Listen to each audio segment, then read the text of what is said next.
Bom dia, que você falou ali na inflação de 7, 7,5. Quando a gente olha para a inflação implícita, a Anbima também vê ali 7,5, né? Uma inflação ali de 7,5 implícita nos títulos públicos.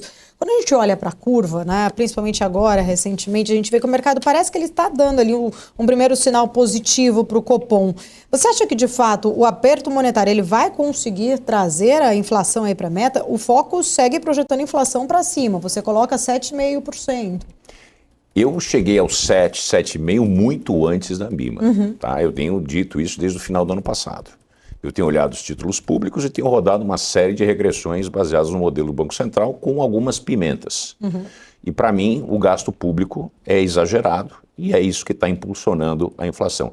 Ah, é o clima. Não, não é o clima. O clima contribui. Se a gente tivesse tudo certinho do ponto de vista fiscal, a gente teria algum tipo de lombada no caminho com o clima e com as questões internacionais, mas nós não teríamos essa queda pronunciada, sabe? A gente não viria que nós temos um déficit nominal. Senhoras e senhores, déficit nominal. Não falo mais de déficit primário porque isso é uma ilusão, certo? Tudo que é tipo de gasto extra, a gente tem uma licença poética ou uma licença pelo Supremo Tribunal para colocar debaixo do tapete. Isso não vale para nada mais. A gente tem que olhar o déficit nominal. O déficit nominal está em 9%. 9% do PIB. É o segundo maior déficit do mundo. É uma situação pior do que na época da Dilma. É muito pior no ponto de vista de endividamento. Muito pior. Isso sim. Né? Macro, em termos da dinâmica do produto, nós temos uma situação muito parecida, mas o endividamento é pior. Aí eu concordo com o Benchimol.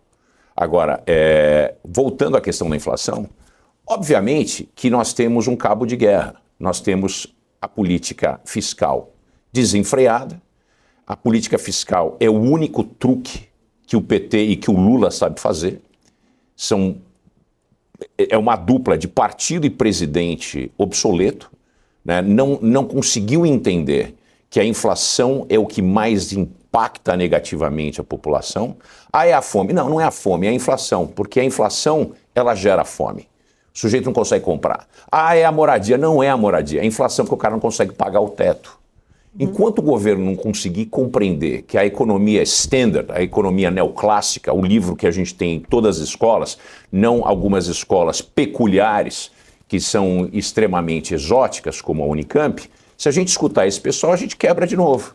É o que quebrou o Brasil e vem quebrando o Brasil. Todo lugar que escutou esse lenga-lenga da Escola de Economia da Unicamp e da CEPAL se ferrou.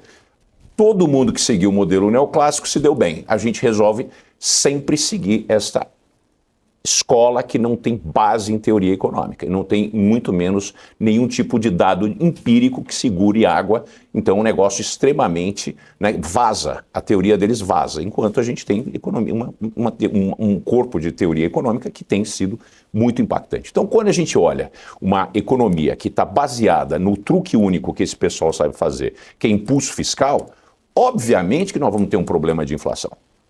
É só olhar o impulso fiscal e a emissão de moeda dos últimos 5 anos. O Lula não está sozinho nessa situação. Bolsonaro contribuiu e muito para essa gastança. Ah, foi a pandemia. Não foi a pandemia. O Brasil gastou quase 13% do PIB. Isso foi um projeto eleitoral do Bolsonaro. Mas o Lula pegou algo que era muito ruim e sentou e fez uma lambança total. Então, enquanto a gente não tiver esse reconhecimento que a política fiscal tem que ser domada, não adianta, porque nós temos apenas uma ferramenta, que é a política monetária. Então, a política monetária tem visto, obviamente, a situação do dólar, esse arrefecimento da perda de valor do real, o real se valorizou perante o dólar ultimamente, não por nada que tenha sido feito no Brasil, mas sim por ventos externos. O Brasil sempre como a biruta dos ventos, esperando alguma coisa de fora conseguir melhorar a gente. A gente acredita de fato em Deus. Eu digo que o Papa é argentino e Deus deve ser brasileiro, porque quem conserta as coisas aqui, sempre que dá um boom de commodity, quem salva a pele não tem nada a ver com política pública, não é decisão da gente. A gente vive à mercê dos ventos alheios. Então o que acontece? Se a gente não tiver essa pressão monetária, a coisa já tinha desandado. Agora, o que a gente tem visto? Com o dólar, principalmente o dólar arrefecendo, nós temos um espaço muito melhor em termos de descompressão das pontas longas das taxas de juros. Agora, nada disso foi feito por política, isso foi feito por acaso. Se o Donald Trump tivesse realmente levado a cabo tudo que ele prometeu, o dólar estava em 7, 7,2.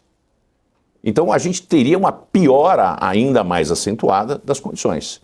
O que eu acho sempre um problema sério para o Brasil é que nós vivemos à mercê de decisões que não são tomadas aqui dentro. Por ser um país de terceiro mundo, por ter uma moeda que não vale nada, uma moeda que não é conversível, obviamente que a gente tem impacto daquilo que acontece com o dólar. Mas se a gente tivesse a casa em ordem, se a gente tivesse o equilíbrio fiscal, se a gente tivesse um superávit primário de verdade, tá certo?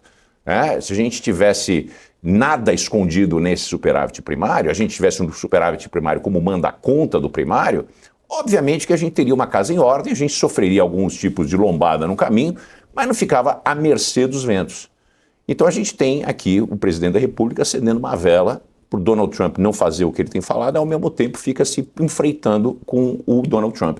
Quer dizer,